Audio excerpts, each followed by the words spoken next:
आप सभी मां आदिशक्ति के शाक्त भक्तों को गुप्त नवरात्रि की बहुत बहुत बधाइयाँ। दोस्तों, एक बार फिर से हम सभी के लिए हर्षोल्लास का पर्व आ रहा है। मां जगदम्बा के नवरात्रि आने वाले हैं। आज की वीडियो में हम जानेंगे कि इस साल 2023 में माघ मास के गुप्त नवरात्रि कब से कब तक है, पूजा इत्यादि कैसे करें और क्या कथा है। बहुत ही रोचक आज का वीडियो होने वाला है। विशेष रूप से जो आदिशक्ति के परम भक्त हैं, जो माँ की भक्ति में विशेष रुचि रखते हैं, उनके लिए तो बहुत ही रुचिकर होने वाला है आज का वीडियो। इसलिए पूरी श्रद्धा भक्ति भाव से अंत तक संपूर्ण वीडियो को देखिएगा। आरंभ करते हैं माता रानी का नाम लेकर। जय माता दी फ्रेंड्स, कैसे हैं आप सब दोस्तों? बताने के लिए कमेंट में जय माता दी अवश्य लिखेगा। और यदि माता रानी के इस दरबार में पहली बार आए हैं तो यहाँ से खाली हाथ मत जाइएगा। माता रानी के इस खूबसूरत से परिवार का सदस्य आप भी बनना चाहेंगे, नीचे दिए गए सब्सक्राइब के बटन पर क्लिक कर दीजिएगा। ऐसा करना बिल्कुल निःशुल्क है। ऐसा करने से आप भी हमारे इस खूबसूरत से परिवार का सदस्य बन जाएंगे, क्योंकि इस प्रकार के वीडियोस हम अपने परिवार के लिए लाते रहते हैं। यदि आप चाहते हैं कि हमारे वीडियो सबसे पहले आपको मिले तो साइड में जो बेल आइकन है उस घंटी को भी जय माता दी बोलकर बजा दीजिएगा। तो दोस्तों, जैसे कि हमने आप सभी को बहुत सारी जानकारी दे रखी है गुप्त नवरात्रि के ऊपर। अगर आप जानना चाहते हैं तो डिस्क्रिप्शन बॉक्स में हम सभी वीडियोस का लिंक डाल देंगे, आप वहां से जा करके देख सकते हैं। फिर भी यहाँ पर जनरली बता दें कि साल में 4 नवरात्रि आते हैं। 2 प्रत्यक्ष जो कि चैत्र और अश्विन मास में आते हैं, और 2 गुप्त जो कि माघ और आषाढ़ मास के शुक्ल पक्ष में आते हैं। दोस्तों, किसी भी महीने की सभी तिथियां पुरुषात्मक होती हैं, लेकिन ये जो प्रतिपदा से लेकर नवमी तिथि होती है, ये स्त्री शक्ति से समन्वित होती है। ये 9 तिथियां माँ दुर्गा की आराधना के लिए समर्पित होती है। ये माँ दुर्गा का ही स्वरूप होती हैं। इनके दौरान हम माँ के लिए जो भी भक्ति पूजा उपासना करते हैं वो बहुत शीघ्र फलित होती है। हमारे अंदर की सभी शक्तियाँ जागृत करने का बहुत ही स्वर्णिम अवसर होता है। अपने आप को पहचानने का बहुत ही अति उत्तम अवसर होता है ये नवरात्रि। फिर चाहे गुप्त नवरात्रि हो या फिर प्रत्यक्ष नवरात्रि हो। जहाँ की प्रत्यक्ष नवरात्रों में हम नव दुर्गा की पूजा करते हैं, वहीं गुप्त नवरात्रों में हम 10 महाविद्याओं की पूजा करते हैं। दुर्गा चालीसा में भी आपने सुना होगा, माँ तंगी धूमावती माता, भुवनेश्वरी बगला सुखदाता, श्री भैरव तारा जगतारिणी, छिन्न भाल भव दुख निवारिणी। यही वो 10 महाविद्याएं हैं जिनकी आज हम चर्चा करने जा रहे हैं। तो पहले हम आपको बता दें कि 2023 में गुप्त नवरात्रि कब से हैं। तो दोस्तों, 2023 में 22 जनवरी 2023 से गुप्त नवरात्रि प्रारंभ हो रहे हैं। प्रतिपदा तिथि का आरंभ 22 जनवरी रात 2:22 से शुरू हो जाएगा और अगले दिन रात को 10:27 पर प्रतिपदा तिथि समाप्त हो जाएगी। हमने जो आरंभ इसका 2:22 रात के बोला है, वो मतलब जैसे सुबह 12 बजने के बाद अंधेरे के समय में 2:22 होते हैं, तब से प्रतिपदा तिथि आरंभ हो जाएगी। आशा आप सभी समझ गए होंगे। ये 2:22 AM है जब से प्रतिपदा तिथि आरंभ हो रही है। वहीं समाप्त होने की जो अगले दिन समय है वो 10:27 PM का समय है। जो इस प्रकार से प्रतिपदा तिथि आरंभ हो रही है, जो भी लोग घट स्थापना यानी कि कलश स्थापना करना चाहते हैं उनके लिए बता दें कि 22 जनवरी को सुबह 10:04 से 10:51 तक का समय है। वहीं जो लोग अभिजीत मुहूर्त में घट स्थापना करना चाहते हैं तो अभिजीत मुहूर्त 12:17 से दोपहर को 1 बजे तक है। वहीं मीन लग्न लग रहा है, जो कि बहुत ही शुभ होता है। 10:04 से मीन लग्न का आरंभ हो जाएगा। इसमें घट स्थापना करने का बहुत ही शुभ संयोग में इस बार गुप्त नवरात्रि माता के आए हैं। घट स्थापना कैसे करें, कलश स्थापना कैसे करें, गुप्त नवरात्रि की पूजा, अखंड दीप इत्यादि, माता की स्थापना कैसे करें, इन सभी के मैंने डिटेल में वीडियोस बना रखे हैं। उन सभी का डिस्क्रिप्शन बॉक्स में लिंक दे देंगे, आप वहां से जा करके देख लीजिएगा। वैसे तो इन गुप्त नवरात्रि में 10 महाविद्याओं की तंत्र साधना की जाती है। जो भी साधक गण साधना इत्यादि में रुचि रखते हैं उन सभी के लिए भी मैंने साधनाओं की अलग अलग वीडियोस बना रखी है, आप वो भी देख सकते हैं और उनमें से कोई भी एक साधना अपने लिए चुन करके वो साधना कर सकते हैं। वहीं जो जन साधारण जो नव दुर्गा की पूजा करना चाहते हैं, शक्ति साधना का पर्व है दोस्तों, आप किसी भी देवी की गुप्त नवरात्रि में पूजा कर सकते हैं। जो नव दुर्गाओं की नॉर्मल नवरात्रि की तरह इसमें पूजा करना चाहते हैं उन्हें बता दें कि प्रतिपदा तिथि में माँ शैलपुत्री की पूजा 22 जनवरी को होगी। द्वितीय तिथि में माँ ब्रह्मचारिणी की पूजा 23 जनवरी की होगी। तृतीय तिथि में माँ चंद्रघंटा की पूजा 24 जनवरी को होगी। चतुर्थी तिथि में माँ कूष्मांडा की पूजा 25 जनवरी को होगी। पंचमी तिथि में माँ स्कंद माता की पूजा 26 जनवरी की होगी। इस दिन बसंत पंचमी भी है, इस दिन सरस्वती पूजा भी की जाएगी। वहीं षष्ठी तिथि में माँ कात्यायनी की पूजा 27 जनवरी को की जाएगी। सप्तमी तिथि में माँ कालरात्रि की पूजा 28 जनवरी को होगी। अष्टमी तिथि में माँ महागौरी की पूजा 29 जनवरी को होगी। वहीं नवमी तिथि 30 जनवरी को है, उस दिन माँ सिद्धिदात्री की पूजा होगी और अगले दिन आप अपने व्रतों का दशमी में पारण कर सकते हैं। इस बार पूरे नवरात्रि पढ़ रहे हैं। कहने का अर्थ ये है कि कभी ना कभी ऐसा होता है कि तिथि घट जाती है, बढ़ जाती है, तो नवरात्रि कभी 8 ही रह जाते हैं, लेकिन इस बार पूरे 9 दिन के आपको नवरात्रि पढ़ रहे हैं। बहुत ही शुभ संयोग माना जाता है इसे भी, क्योंकि पूरा समय मिल जाता है साधकों को अपनी अपनी साधना कंप्लीट करने का। दोस्तों गुप्त नवरात्रि में बहुत से ऐसे कार्य हैं जो माता की प्रसन्नता के लिए आप कर सकते हैं। आप चाहें तो इन 9 दिनों तक नवरात्रि की ही भांति पूजा, स्थापना, व्रत इत्यादि कर सकते हैं। इन सभी के भी मैंने डिटेल में वीडियोस बनाकर बताया है किस प्रकार से आप व्रत करेंगे।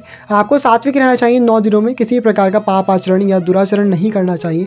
तामसिक पदार्थों का सेवन ना करें। दाढ़ी, बाल, नाखून इत्यादि नहीं काटने चाहिए। और नवरात्रि में बहुत सारी ऐसी सावधानियाँ होती हैं, जैसे भूमि पर शयन करना चाहिए, फलाहार करना चाहिए, या जिन लोगों के शारीरिक सामर्थ्य नहीं है वो एक समय भोजन भी कर सकते हैं। दोस्तों गुप्त नवरात्रि की ये विशेषता है कि जैसे प्रत्यक्ष नवरात्रि होते हैं उसमें हमें कई प्रकार के नियमों का पालन करना होता है, लेकिन गुप्त नवरात्रि की ये विशेषता है कि इसमें माता के लिए हम थोड़ा बहुत भी जो कुछ कर लें अपने मन से श्रद्धा भक्ति भाव के साथ, उसी से माँ प्रसन्न होकर के हमारी झोलियाँ भर देती हैं। ऐसी कथा भी आती है कि एक बार श्रृंगी ऋषि के आश्रम में एक स्त्री लोगों की भीड़ में से निकल करके आई और ऋषि से पूछा कि मेरे पति पापी और दुराचरण में व्यस्त रहते हैं, व्यसनों में लगे रहते हैं, शराब, मदिरा, जुआ इत्यादि खेलते हैं। ऐसे में मुझे माता की भक्ति, पूजा, उपासना के लिए समय नहीं मिल पाता और घर में बहुत लड़ाई झगड़े रहते हैं। तब श्रृंगी ऋषि ने उस स्त्री से कहा कि माता की गुप्त नवरात्रि करो, उसमें तुम भक्ति भाव से जिस भी प्रकार से माता की उपासना करोगी, माँ जगदम्बा तुमसे शीघ्र ही प्रसन्न होकर तुम्हारी सभी विपदाओं को दूर कर देंगी। उस स्त्री ने ऐसा ही किया। माता ने उसका घर और उसके पति को सुधार करके घर उसका धन भंडार से भर दिया, सही प्रकार के सुख संपदाएं उसे प्रदान की। इसलिए बहुत से लोग जिनके मन में शंकाएं रहती हैं, वर्किंग होते हैं, वो कहते हैं हमसे कि हम ये साधना इत्यादि रात भर जाग करके नहीं कर सकते हैं या पूजा इत्यादि नहीं कर सकते। उनके लिए तो बहुत ही स्वर्णिम अवसर है गुप्त नवरात्रि का। वो भक्ति भाव से जितना चाहे उतना कर सकते हैं, माता उसी से प्रसन्न हो जाती हैं। फिर भी अपनी तरफ से कोशिश करें कि सात्विक रहें, जैसे बाकी नवरात्रों में पूजा इत्यादि करते हैं वैसे ही आपको करनी चाहिए। वरना आप दुर्गा सप्तशती का पाठ कर सकते हैं, माता के किसी भी मंत्र का जाप कर सकते हैं। हमने बहुत सारे माता के मंत्र बता रखे हैं, उनमें से आप किसी भी मंत्र का जाप कर सकते हैं। वहीं जो स्टूडेंट्स इत्यादि हैं बाहर रहते हैं वो दुर्गा चालीसा पढ़ सकते हैं अपने फ़ोन में से देख करके, या किसी प्रकार से आपके पास पूजा की सामग्री नहीं है तो आप माता को किसी भी तरीके का प्रॉमिस कर सकते हैं। कोई भी अच्छा काम कर सकते हैं इन गुप्त नवरात्रि में, जैसे किसी को दान कर सकते हैं, भूखे को भोजन करा सकते हैं, या आपके आसपास जैसे कोई मंदिर है तो आप वहां जाने का भी इन गुप्त नवरात्रि में संकल्प कर सकते हैं। प्रत्येक दिन उस मंदिर में जाएं, माता को पुष्प चढ़ाएं। आप कोई भी चीज़ संकल्प करके ठान करके करेंगे ना कि इतने दिन तक हे माता मैं इतना कार्य और यही कार्य करूँगा, मैं करूँगी आपकी कृपा प्राप्त करने के लिए, आपकी सेवा में, तो ऐसा करने से ही माँ शीघ्र प्रसन्न होती है। हम आपको उदाहरण के तौर पर बता दें कि यदि आप संकल्प करते हैं गुप्त नवरात्रि में कि 9 दिनों तक गुड़हल का एक फूल माता के मंदिर में अर्पित करके आएंगे, तो ये भी अपने आप में बहुत ही चमत्कारी उपाय होता है। लेकिन ध्यान रहे आपको पूरे सख्ती के साथ अपने नियमों का पालन करना है। एक फूल गुड़हल का चढ़ाना है तो चढ़ाना ही है हर कीमत पे। अगर इस प्रकार से करके भी आप अपना कोई भी संकल्प करके कोई भी शुभ संकल्प पूर्ण कर लेते हैं तो माता बहुत जल्दी प्रसन्न हो जाती है। दोस्तों नवरात्रि है यानी कि रात्रि का इसमें विशेष रूप से महत्व होता है। वैसे भी गुप्त नवरात्रि में तंत्र साधनाओं का बहुत ही अधिक महत्व होता है। माना जाता है संसार में सबसे शक्तिशाली जो रात्रियां होती हैं वो गुप्त नवरात्रि की रात्रि होती है। इस दौरान बहुत ही अधिक तंत्र मंत्र होते हैं। ऐसे में आपको भी सावधान रहना चाहिए, किसी प्रकार के बुरे लोगों से दूर रहें, या कोई भी ऐसी सामग्री आपको सड़क पर मिल जाए तो देखभाल करके चले, क्योंकि इस दौरान बहुत टोने टोटके किए जाते हैं। उसी के साथ साथ आप भी तंत्र साधनाएं कर सकते हैं। तंत्र कोई बुरी चीज़ नहीं। तंत्र को सुनकर लोग बहुत घबरा जाते हैं कि तंत्र है तो इसका मतलब टोने टोटके इत्यादि, कंकाल, खोपड़ी, ये सब चीज़ें। ऐसा नहीं होता है। तंत्र अपने आप में एक पद्धति है। दुर्गा सप्तशती का आप सभी ने नाम सुना होगा, वो भी अपने आप में एक तंत्र शास्त्र है। तंत्र एक ऐसी शक्ति है जिसे करके त्वरित फल प्रदान करती हैं शक्तियाँ। वेद पाठ इत्यादि के जो मंत्र हैं उनसे फल देने में विलंब हो सकता है, लेकिन तंत्र से देवी जगदम्बा शीघ्र ही प्रसन्न होकर के अपने भक्तों के मनोरथ पूर्ण करती हैं। दोस्तों आप चाहें तो दुर्गा सप्तशती का पाठ कर सकते हैं, देवी कवच का, अर्गला, कीलक इत्यादि इनमें से किसी भी एक का पाठ कर सकते हैं, या चाहे तो संपूर्ण दुर्गा सप्तशती का भी इस दौरान पाठ और पारायण कर सकते हैं।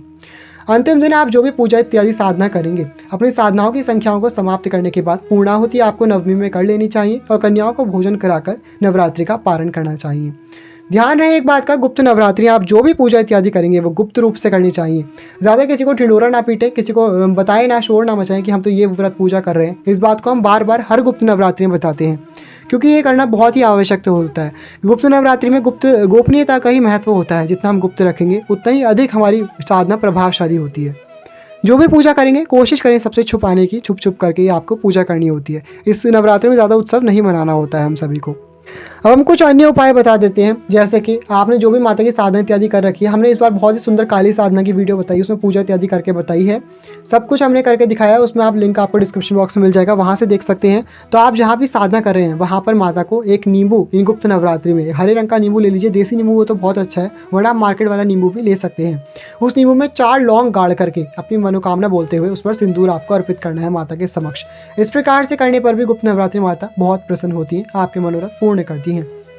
इसके अलावा माता को गुप्त नवरात्रि में लौंग और बताशे का भोग लगाना चाहिए, ये भी बहुत श्रेयस्कर होता है। इसके अलावा एक बहुत ही सरल साधना, वैसे हमने और भी साधनाएं बताई हैं पर वो थोड़ी कठिन और थोड़ी अधिक समय लेने वाली हैं अपने आप में। बहुत ही सरल साधना है श्री दुर्गा साधना। माँ दुर्गा का बहुत ही चमत्कारिक मंत्र है। आप कुछ नहीं कर सकते तो इस नवरात्रि इस मंत्र को ओम दुंग दुर्गाय नमः, ये माता का बीज मंत्र है। बहुत ही सरल मंत्र है लेकिन अपने आप में बहुत ही शक्तिशाली है।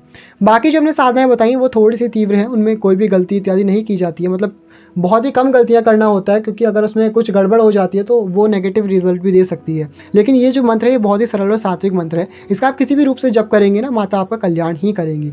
तो अगर आप साधना के रूप में इसे भी करना चाहते हैं तो बहुत ही सिंपल साधना है। आप 41 दिन तक गुप्त नवरात्रि से आरंभ करके माता के ओम दुम दुर्गाय नमः इस मंत्र का रुद्राक्ष की माला से या फिर लाल चंदन की माला से लाल आसन पर बैठकर स्वच्छ होकर के माता का पूजन इत्यादि करके आपको मंत्र का जाप करना है। माता को सिंदूर चढ़ाएं, माता को लाल रंग के पुष्प चढ़ाएं, लाल भोग आप कुछ भी लगा सकते हैं, धूप दीप दर्शा करके माता की ये साधना करनी है। जो लोग 41 दिन तक नहीं कर सकते वो केवल इन गुप्त नवरात्रि में 9 दिनों तक करें। कोशिश करें अगर आप साधना के तौर पर कर रहे हैं तो 1.25 लाख मंत्रों का आपको जाप कर लेना चाहिए। 1.25 लाख के हिसाब से ही आप जितने दिन हो उतना भाग बांट लीजिए कि आप कितने टाइम कितने मंत्र जपेंगे, ताकि आपके 9 दिनों की अवधि में ये मंत्र पूरे हो जाएं 1.25 लाख। या फिर अगर आप 41 दिन कर रहे हैं तो 41 दिन के हिसाब से अपने समय को बांट लीजिएगा कि किस किस समय आप कैसे करेंगे। कोशिश करें अधिकतम मंत्रों का जाप आपको रात्रि के समय ही करना है, तभी साधना का विशेष रूप से फल प्राप्त होता है। गुप्त नवरात्रि की यही महिमा है।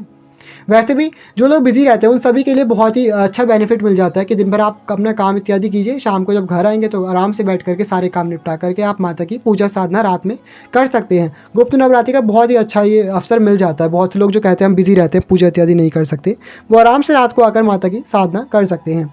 इसके अलावा आप नवाण मंत्र जाप कर सकते हैं। नवाण मंत्र अपने आप में बहुत ही शक्तिशाली है। इस पर भी हमने डिटेल में वीडियो बताई है, उसमें सारी विधि बताई है, नवाण मंत्र की महिमा इत्यादि बताई है।